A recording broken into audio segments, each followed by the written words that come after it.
ramai juga yang bertanya kepada saya, kenapa tiba-tiba saya muncul semula dan membuat kritikan kepada pemerintahan Datuk Abdullah Ahmad Badawi. Saya nak jelas di sini bahawa saya beri pengakuan, iaitu saya tidak akan campur tangan dalam urusan kerajaan apabila saya letak jawatan.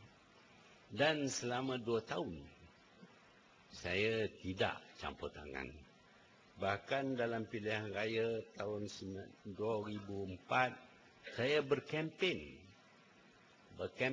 untuk memberi kemenangan kepada Barisan Nasional, kepada UMNO di seluruh negara, melainkan di Terengganu.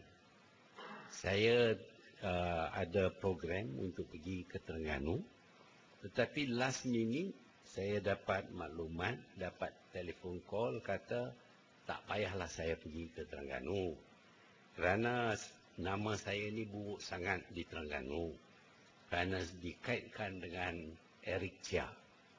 Dan dengan kerana itu saya tak pergilah ke Terengganu. And since then I have never been to Terengganu for a long since that time. I may be going to Terengganu unless of course they stop me from going to Terengganu. But saya kempen untuk nak bagi kemenangan. Jadi bukanlah saya ni bila dah keluar daripada tidak jadi Perdana Menteri, tidak ingin menjayakan parti yang saya pimpin sekian lama.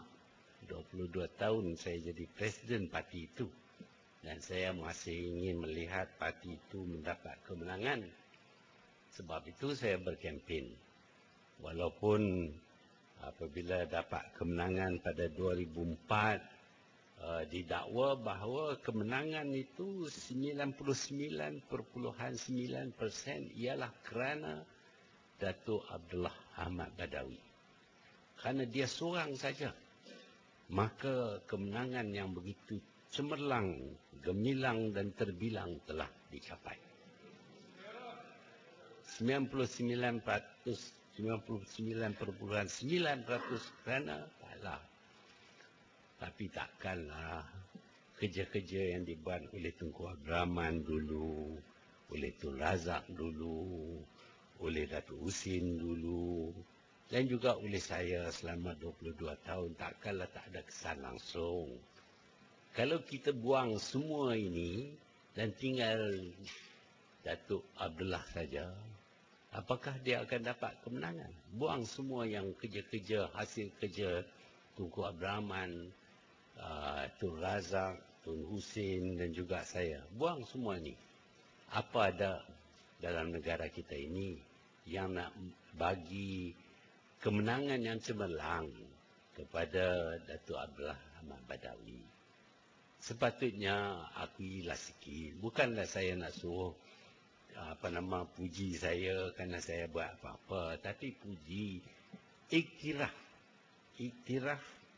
sumbangan pemimpin-pemimpin yang lama. Jangan begitu sekali takbur berkata bahawa kemenangan itu disebabkan hanya oleh satu orang ini. Ini menunjuk betapa takburnya seorang pemimpin. Itu pun saya tidak kata apa-apa. Tak apalah kalau menafikan sumbangan daripada pemimpin-pemimpin lain, daripada saya, nak menafikan, itu pun tak mengapa.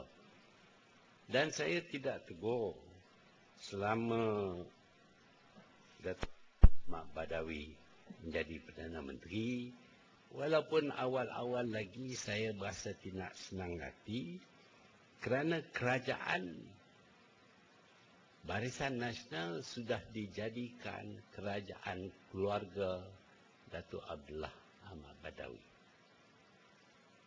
Anggota keluarganya memainkan peranan yang amat besar. Dia boleh menapi, tetapi kita semua tahu tentang peranan Khairi umpamanya memilih orang-orang tertentu untuk bekerja di tingkat 4 dan juga di kementerian-kementerian. Dan mereka ini mempunyai kuasa yang semua orang tahu. Sehingga ada kalanya ada orang yang membuat cadangan tertentu dan bertanya kepada saya, apakah sekarang ini saya perlu berhubung dengan Khairi? Siapa dianya Khairi ini? Apakah dia pegawai tinggi kerajaan? Apakah dia Perdana Menteri ataupun Timbalan Perdana Menteri ataupun Menteri? Dia tidak. Dia tidak pegang apa-apa jawatan pun dalam kerajaan, tetapi masing-masing berpendapat mereka perlu berhubung dengan Khairi untuk meluluskan sesuatu. Ada juga menteri besar yang akan menapi bahawa sebenarnya mereka mendapat panggilan telefon untuk menukar nama kontraktor daripada yang sudah diberi, tukar kepada nama yang lain. Saya yakin menteri besar ni, saya tahu siapa dia menteri besar ni. Dia akan menapi. Tetapi bila dia menapi, dia membohong. Ada juga menteri besar yang apabila Khairi datang ke negerinya, menteri besar pergi sambut. Wah, bukan yang besar sekali orang ni. Tetapi bila tanya kepada Pak Lah, menantu dia tak ada buat apa-apa. Takkanlah dia nak buat macam itu. Itu jawapannya yang kita dengar selalu. Tetapi kita tahu hakikatnya berlainan.